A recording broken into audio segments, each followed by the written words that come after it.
again, thank you for being here, and I do have the pleasure of introducing our first speaker in this breakout session. Her name is Cathy Snyder. Cathy is the Regional Vice President for ING Retirement Services. She has over 35 years experience in both ERISA and non-ERISA defined contribution plans. She began her career as a plan administrator with Aetna Retirement Services before moving to ING, where she has served as a client relations manager, a pension specialist, and the regional vice president. Cathy holds an FINRA Series 6 and 63 licenses, as well as insurance licenses in Pennsylvania, Maryland, New York, and New Jersey. She also holds the Chartered Financial Consultant and Chartered Life Underwriter designations through the American College. Please join me in giving a warm welcome to Cathy. Good morning, and I wanted to say thank you again to the folks at Marshall Parker for inviting me here today. Great opportunity. I think whenever we can take the time to come out and do the professional development and network, there's always so much to be gained. And as I said yesterday, after listening to Christy, I think for those of us that are in financial services, we certainly have our work cut out for us. As we try and work with plan participants to impact retirement outcomes, I think it's more important than ever before. Folks are living longer, they want to participate in their plans, but it's really, I think, a lot of the major providers have all the tools that are necessary, and it's really trying to get folks to understand the need. And there is certainly a financial crisis or an economic crisis for the seniors based on the information we heard this morning. So very, very appreciative of that. A little bit about what we're going to be talking today is primarily some of the new tax information, the 408B2, the fee disclosure that's now, as I said, when I sent the presentation to Melissa, we were in the interim final regs because we had proposed final regs, interim final regs, and now we are actually in the final regs with the fee disclosure laws. As early as last Friday, I saw that there were a lot of platforms that were coming out and asking the Department of Labor to postpone the regs even longer than the July date for the plan sponsors. And it doesn't appear that that'll happen, but again, if you have questions, I know that the Department of Labor did post some frequently asked questions on their website this week. So again, for those of you on DOL.gov, you can always go and find the updates there. As I get started, I always like to talk about the definition of a fiduciary. It was actually passed back in ERISA in 1974. So nothing's really been updated for quite some time. And if you remember, way back in 1974, that's when I started in the business, so there weren't a lot of participant-directed plans. It was primarily employer-sponsored, employer-directed investments. And just a real quick recap, the 6 basic duties of a fiduciary are to act solely in the interest of participants, act for the exclusive purpose of providing benefits, conduct the duties with the care, skill, prudence, and diligence of a knowledgeable plan fiduciary, diversify investments, avoid engaging in prohibited transactions, and to comply with the provisions of the law. Well, the Department of Labor last year, September of 2010, decided they were going to change the rules of a fiduciary. And it was, I think what happened, it was like a bridge too far. And it really created a lot of turmoil in the financial industries because, again, it goes back to, is my broker-dealer going to allow me to act as a fiduciary? What is that role? In the past, if you're providing any investment advice for a fee, you're a fiduciary. But and the Department of Labor was going to say even one-time advice or ongoing advice, you'd be constituted as a fiduciary. But the thing that took it a little too far and caused the Department of Labor to pull back was the IRA rules. They said that anyone that's receiving compensation on a qualified plan can only receive compensation on that plan, not on any auxiliary services, which would have prevented, if you're an advisor on a plan, to roll someone out into an IRA. So there was a big firestorm, they pulled back, and we don't see, I think they're going to revisit it, but probably with the election year and everything going on, it will be sometime in 2013.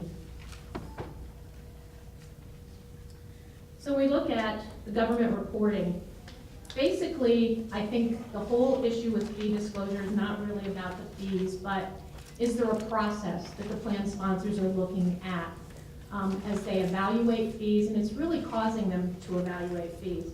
And it started back in 2009, and if you have a plan that's 100 employees or more, the new 5500 reporting was really started to require a rollout of indirect compensation, direct compensation, trying to ferret out any hidden fees. And so that's been going on since we've been doing the online filings of the 5500. But with 408B2, now that's going to be at every single qualified plan that's participant directed, that's an ERISA plan. And again, July 1st is the effective date.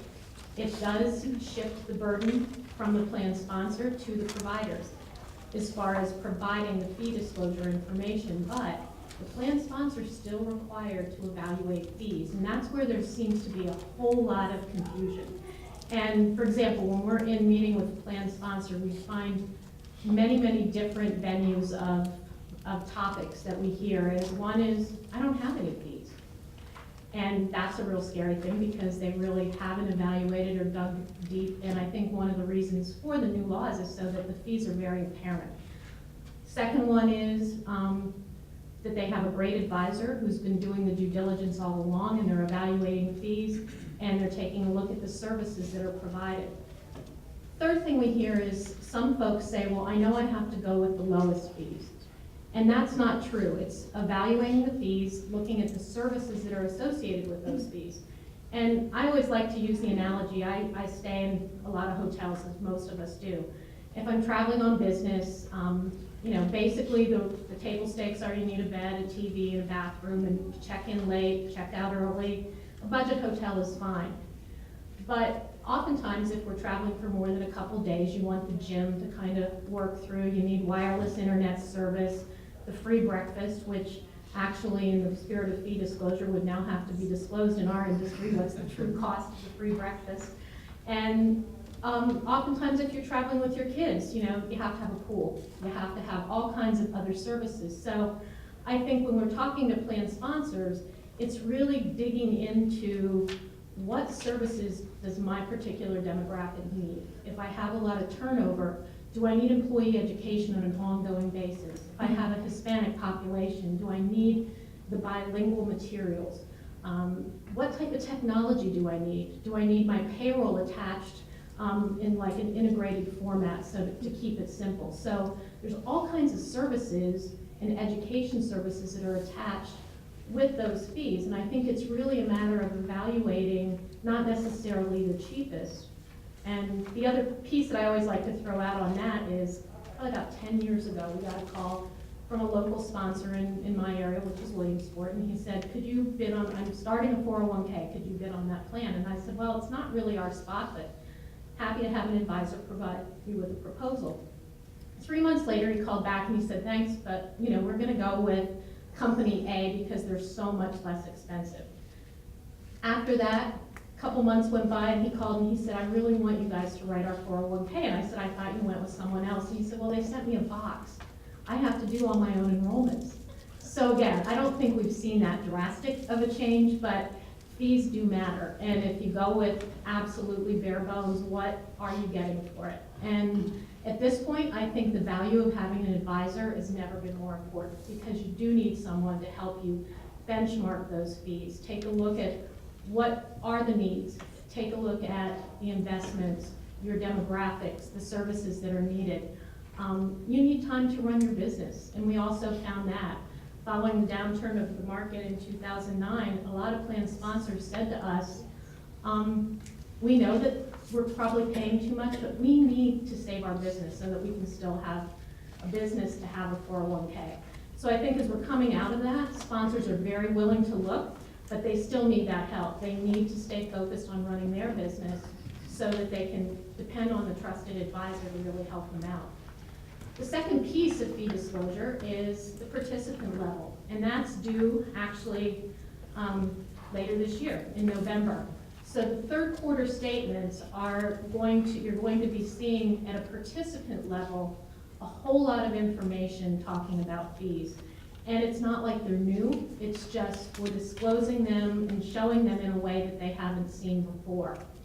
And as I said to the group yesterday, I think, again, opportunities for us in the financial services industry, let's get ahead of that. I think educating our plan participants so that they understand these aren't new fees, it's just a way of disclosing what they are paying, I think is going to be really key. I was at a retirement symposium this week, and Invesco does a very good job at the language of fees. And when they went out and did some participant behavioral studies, they found that, and I think for all of us, the word fee really has a negative connotation. It's something that can represent unexplained or unexpected or hidden. And again, if I use my travel analogy, if I'm booking some travel, you have a booking fee, you have a baggage fee, you have a cancellation fee. You might have a roaming fee, depending on where you're using your cell phone. And, you know, all of those things, I think one of the hotels I stayed at a few weeks ago actually had a safe fee because there was a safe in the room. So again, we don't always see the value if we just see the word fee, but people do understand the word cost. And if I hear this costs X, but for that I get this, I think that's really what's going to be important to display to our plan participants is really what's the cost value. And we have some statement of services to help our advisors roll out, here's the services that I'm providing so that they can clearly see the value of what they're getting for the cost. So again, if you need anything like that, please see me afterwards. I can give you my card and get that to you via email or send it to Melissa and they'll post it on their website.